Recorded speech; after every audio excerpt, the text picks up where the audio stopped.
Welcome to all in a Sushrut Raizadeh official channel. In this video, we are going to discuss about the dial gauge indicator, which is one of the comparator. So first of all, we will see the what is comparator. Comparator is a device which picks up a small variation, magnifies it, and display it by using a indicating device, so that the measured value can be compared with the standard one. Okay, this is the comparator. Now let us see the construction of the dial gauge indicator, which is one of the comparator known as a mechanical comparator also. Why mechanical comparator? We will see it. So first of all, see, this is a plunger on which the teeth are made, which is known as a rack. Now that rack is meshed with the gear A, which is a pinion, and the gear B, which is a bigger one, is mounted on the same shaft, which is of a gear A. Okay, now gear B, which is meshing with the gear C, both have a same color, so that you can understand the gear C and gear B is meshing with each other, and gear C and gear D both are on the same shaft, so that both will having a same direction. Then gear D is meshing with the gear E. Now gear E and pointer is on the same shaft, so that the gear E, when the gear E rotates, the pointer will show the reading on the scale. Gear E, which is pinion, is meshing with the bigger gear, which is F, gear F. Now gear F and the helical spring both are mounted on a same shaft. Helical coil spring is fixed here, and here this is a guide way, which is a balancing, so that the guide way means so that it can guide the plunger should move in a vertical direction properly, so that guide way guide the plunger. Here the spring is attached to the guide way, so that the plunger will remain in a contact with the surface which is to be measured. Okay, this is the construction of the dial gauge indicator. Now what is working of the dial gauge indicator? Let us consider one surface which is having a waviness, which is a rough surface, because we have to measure the flatness of the surface. The dial gauge indicator is used to check the circularity, roundness or flatness of the surface. Okay, so let us consider this surface and consider that the plunger is moving in a backward or forward direction. So when the dial gauge indicator moves in a forward direction, then first of all we will consider the plunger moves in a upward direction, because there is a rough surface, so plunger will move in a upward and downward direction.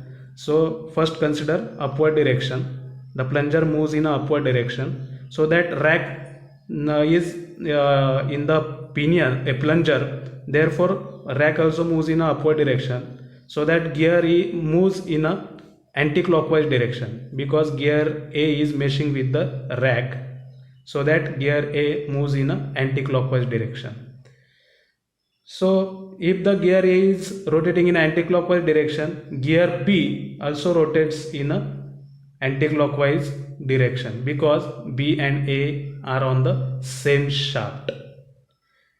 Now gear B is meshing with the gear C, so gear C will have a clockwise direction opposite to the gear B.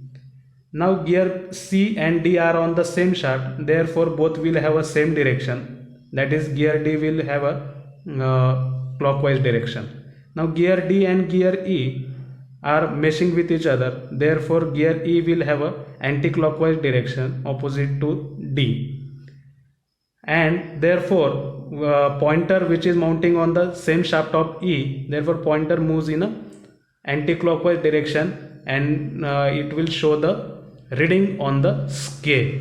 Okay, it will show the reading on the scale. Now these are the deviation which are coming from the surface. Okay, because we are measuring the flatness of the surface, therefore it gives a deviation from the zero. Okay, this is the working of the dial gauge indicator. But here we can see the gear is meshing with the gear F. Gear, the working or function of the gear F is to support the gear E. Okay, now the function of the helical spring is that it avoids the backlash of the gears, and the second function is that when the pointer moves in a backward or forward direction for showing the reading on the scale, it should come to the original position, that is to the zero. For that purpose helical coil spring is used.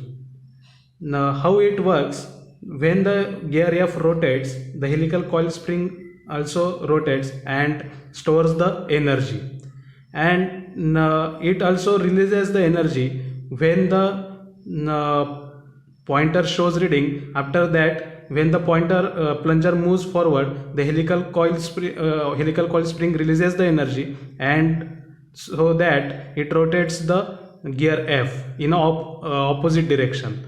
And then due to opposite direction of F, E also rotates in opposite direction and pointer moves to the original position. So for that purpose helical coil spring is used. This dial gauge indicator is also known as a mechanical comparator, because this comparator contains the gear trains. Therefore it is called as a mechanical comparator, and it does not require a power supply. Another advantage is that no skill labor is required for this comparator, easy to use, and this dial gauge indicator is portable. Now the question on this dial gauge indicator is that why number of gears are used in this dial gauge indicator. Because by using this number of gears, we magnifies the reading on the scale, because for small variation in the surface it magnifies it and display on the indicating device. Okay, for magnifying purpose these number of gears are used. Okay, this is total working and the advantages of the dial gauge indicator. Thank you.